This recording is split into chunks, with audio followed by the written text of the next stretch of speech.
I actually think that the presence of evil in the world is one of the greatest evidence for the existence of God, not evidence against it. In fact, I was doing a debate on the existence of God against atheism 6 days after the Columbine shooting.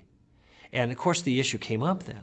And I said, I actually believe in God more as a result of what happened there than less. And here's why. I said, there are a lot of things you could say about what happened in Littleton, Colorado that Monday morning. If God did not exist, you could say, well, that upset me. Or I would never do that kind of thing. Or I can't understand why they would ever do this. In other words, you could talk about your feelings all day long. What you couldn't do, it seems to me, is you couldn't call what happened at Columbine High School wicked. But it seems that's exactly what you must say of it. And the reason you can't call it wicked if there is no God is because there is no way of distinguishing objective evil from objective good unless you have a foundation to measure those things from. Lewis said, I would not know what crooked was unless I knew what straight was. So if we say, gee, that was evil, that was wicked, I have to ask, why would you call that evil and wicked? Because it's not the way things are supposed to be. They should have done otherwise. Now notice my language, supposed to be and should have done otherwise. Those words, that language implies a standard that they should have conformed, that they ought to have conformed to, and they didn't. But how do you get should have and ought to and supposed to in a world in which there is no God, in which it's just molecules in motion? You don't get that.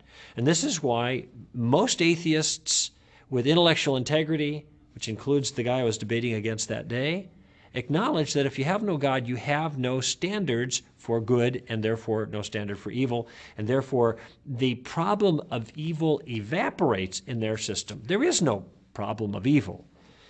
And he was willing to report he didn't like what happened and he would do those things. And to him it was bad, but he couldn't say anything more.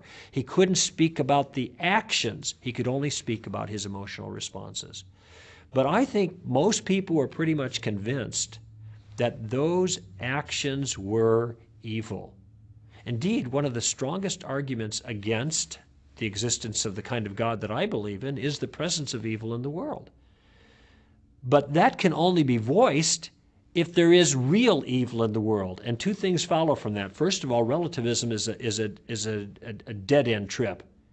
If you believe in moral relativism, that there is no objective right or wrong, and it's just a matter of you have your trip and I have mine, and who are you to push your morality on me kind of thing, well, then you can't even ask this question because you don't believe of evil in the world. You're out of play. But I think the atheist is out of play as well, because the atheist cannot make sense of evil and good in the world.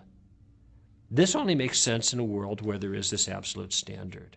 And so it turns out that the presence of evil in the world, rather than being one of the best arguments against the existence of God, I actually think is an argument in favor of the existence of God. This is the way C.S. Lewis dealt with it in the beginning of his fine little book, Mere Christianity. And many Christian philosophers and thinkers have taken the same tack. If there is morality in the world, there must be a God to ground that. And I think that's a good argument. Now, of course, that doesn't make the problem of evil go away. What it does do is it suggests that some answers are not going to work. The relativist is out of play, and I think the atheist is out of play. The theist still has to make sense of this, just for intellectual honesty.